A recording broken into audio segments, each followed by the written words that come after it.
iarivo ny andoazy mamikefa ny lokana akany tsy alary sy fomenaky afarana veloma ritanana no lalako veloma faniova fa efa niova izao ny bakeo oroso sy amindraka asa tsy nindrindro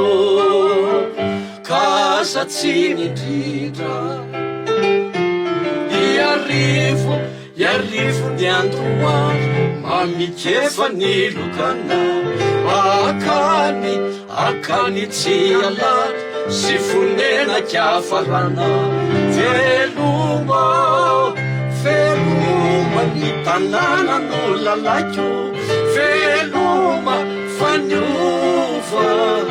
fa efa niova izao ny bakeo oroso sy amindraka asa tsy nindrindro kasa tsy nindrindra anaovana azafady fatsina efa voady kanefa tsofy rano tsy nahitangano veloma iarivo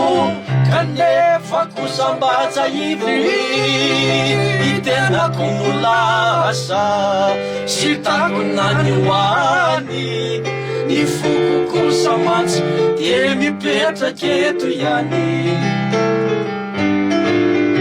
anaovana azafady fatsina efa voady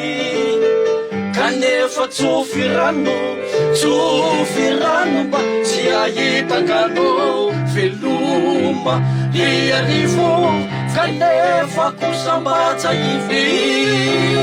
itenako no lasa sitako nany hoany